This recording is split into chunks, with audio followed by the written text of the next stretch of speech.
A few pre-notes this morning. How wonderful it is to have the choir back.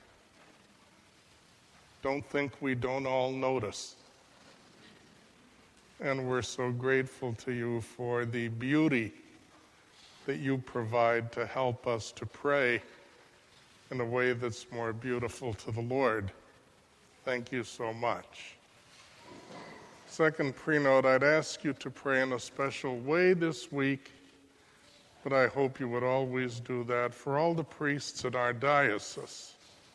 We will be gathering for the annual Priests' Assembly, which is an opportunity for us to work together to build unity among ourselves, which is certainly for the good of the church.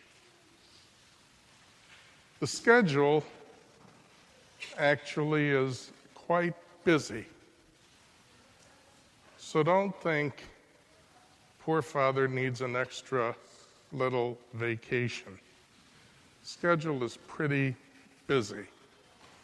So there is one afternoon for golf for those who like golf. But there are also many who bring work to do while others play golf. Like, of course, Monsignor Bartilla. He can't help himself when it comes to the work.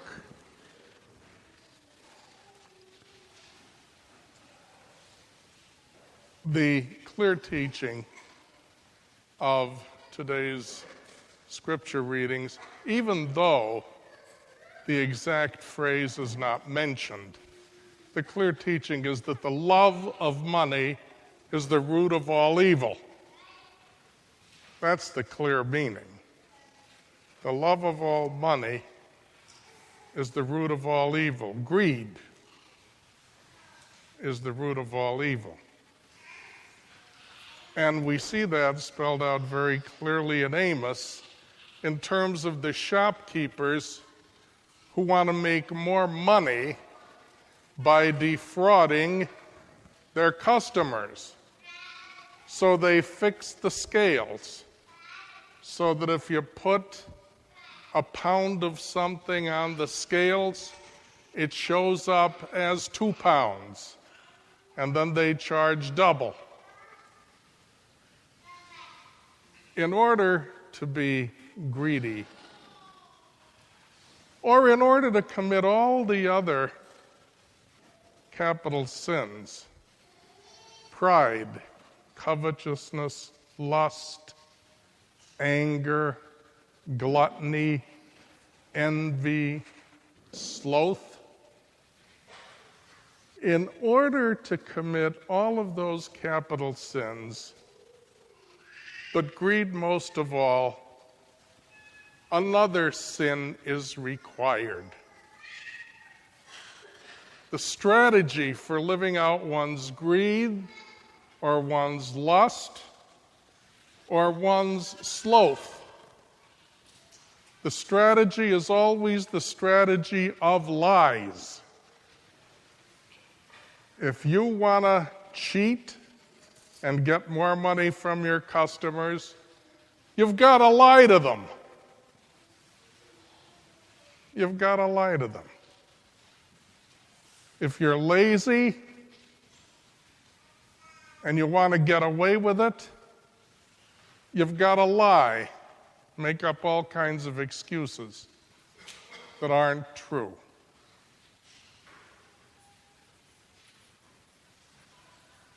If you want to eat too much, you have to lie to yourself that it won't matter. All of those capital sins presume lying. And if you want an explanation, and so many people say, how could this happen to us? Of why we have the 2 candidates for President of the United States that we have, The reason is that we have a culture of greed and lies. Neither of them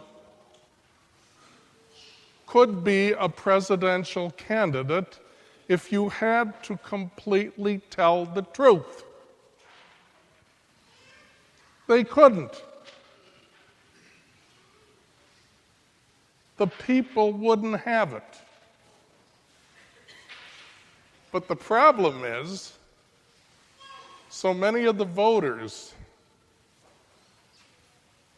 who vote in a way that is really foolish, as in, I'll be concrete, voting for Obama the second time.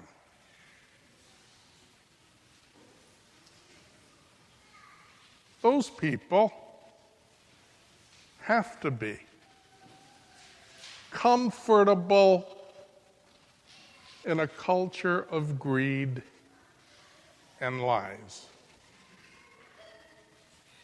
That's why we have the candidates we have today.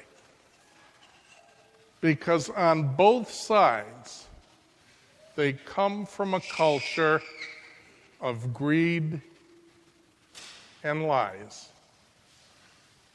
Many of us in our own lives have a culture of white lies, minor lies of convenience. So-and-so asks me how I like her new hairdo.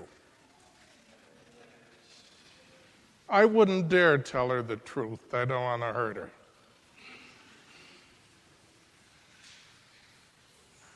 But I'm not going to tell her, never have you looked more like a witch.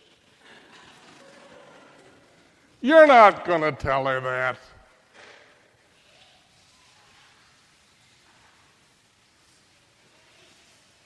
But you could say everything is just fine. That's not a lie. I don't want to break up our friendship because I don't like your hairdo. There's always a way to escape a lie of convenience. But I think so often Catholics today, even those who faithfully go to confession, if they mention they lied, rarely do they speak about it as though it was a big deal. It's almost, and of course I lied. What else would I do? That's what everybody does. Our living in peace depends on it.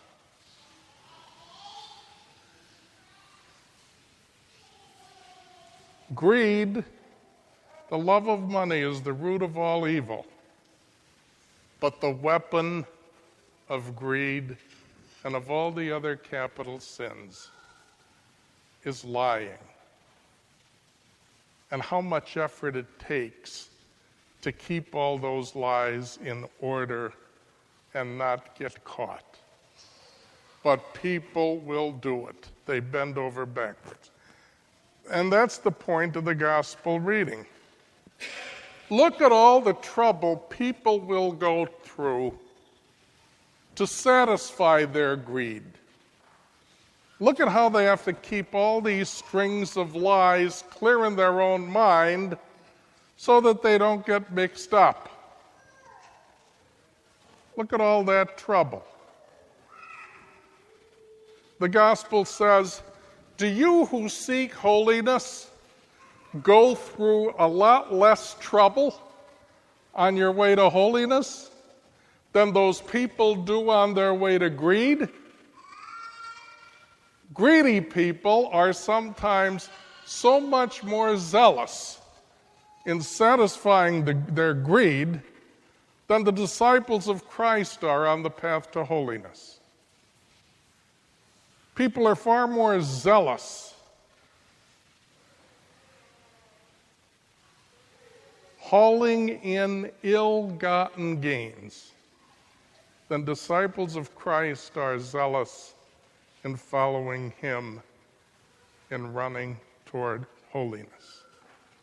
St. Ignatius Loyola one time said famously to his seminarians, "Why do you rush toward heaven with less enthusiasm than your peers in the world run toward hell?"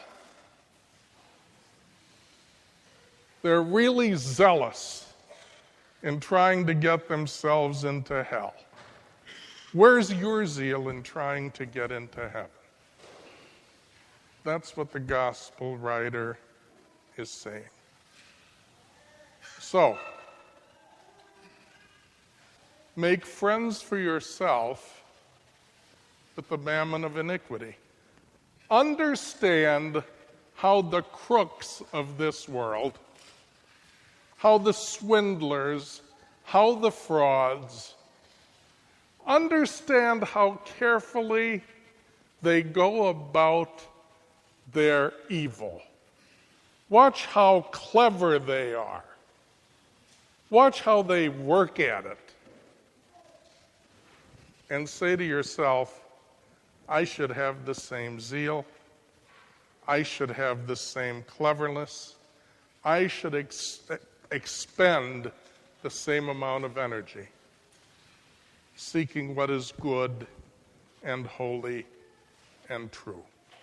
Praise be Jesus Christ.